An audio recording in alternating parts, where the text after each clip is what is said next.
Katedral Malang yang bernama resmi Katedral Santa Perawan Maria dari Gunung Karmel adalah sebuah gereja katedral Katolik di Malang, Jawa Timur, Indonesia, dan tata uskup dari Keuskupan Malang.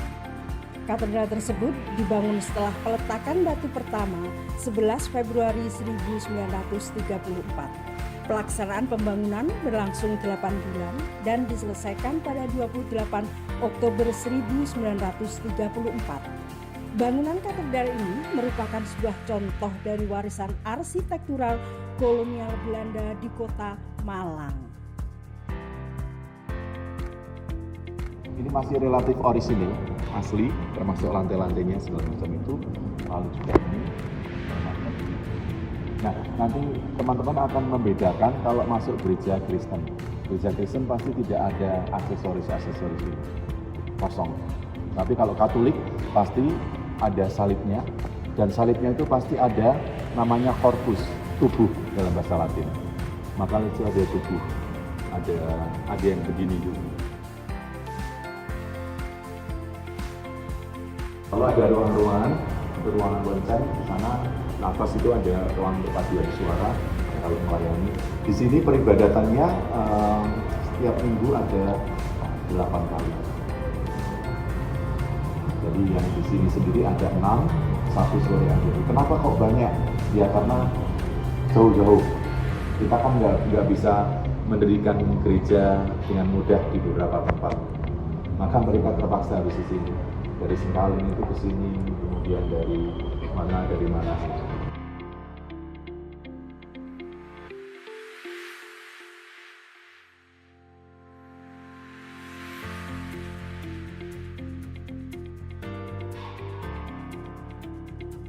Saya kira gereja ini menjadi sebuah paroki tanggal 28 Oktober 1934. Jadi sebelumnya itu 8 bulan sebelum diresmikan itu baru dibuat. Jadi dulu itu kan awal mulanya yang ada di Malang itu di kayu tangan. Kemudian di kayu tangan itu zaman kolonial memang diperkhususkan untuk mereka orang-orang dari luar ya. Lalu juga di Semeru itu, Jalan Semeru itu dulu ada gereja yang juga tapi kecil.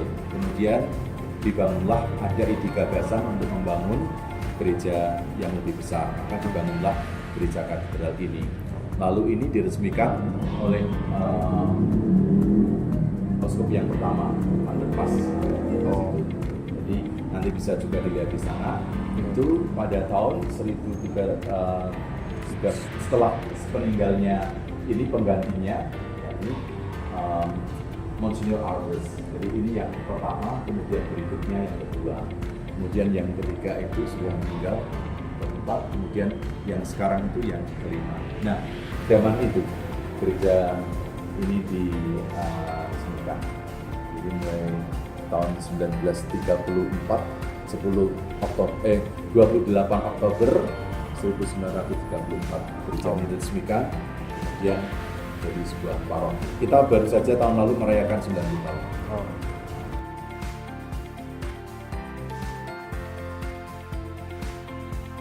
Ya, kemanusiaan kami di gereja Katolik itu kan ada bidang-bidangnya. Jadi saya selain sebagai pastor paroki, tapi juga ada namanya Dewan Pastoral Paroki. Adalah orang-orang yang memang ditugaskan untuk bersama dengan Romo itu untuk mengelola ini. Itu ada 5 hal. Yang pertama berkaitan dengan liturgi. Liturgi itu berkaitan peribadatan. Jadi untuk peribadatan itu sudah ada yang ngatur sedemikian rupa, termasuk bagaimana peribadatan hariannya, peribadatan mingguannya, kalau hari raya, segala itu sudah ada yang ngatur. Itu bagian peribadatan. Lalu juga ada namanya bidang pewartaan. Bidang pewartaan berkaitan dengan pengajaran, berkaitan dengan pembinaan untuk menjadi orang Katolik. Maka lalu ada pembinaan mulai anak-anak, remaja, kemudian di OMK, orang muda dan dewasa. Itu di bidang itu.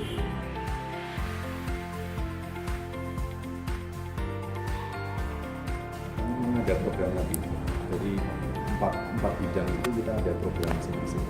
Dan setiap tahun kita pasti ada rapat pertemuan untuk program 1 tahun ke depan, sehingga jelas kayak program misalnya berkaitan dengan sosial apa, berkaitan dengan lintas agama apa, budaya apa, itu sudah terprogram sedemikian rupa.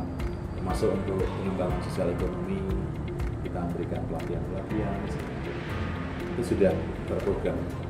Kita punya UMKM, sehingga binaan dari paroki ini sekian banyak UMKM. Jadi kalau misalkan, oh si A itu butuh ini, makanan ini, kita tinggal binaannya angkat. Selain kita ada nilai sosial, tapi juga membantu mereka untuk supaya survive. Apalagi dalam situasi pandemi itu, kita sangat terlibat bersama. Tidak hanya orang Katolik saja, tapi kerjasama dengan lintas agama, saya kira itu harus menjadi tantangan bagi kita.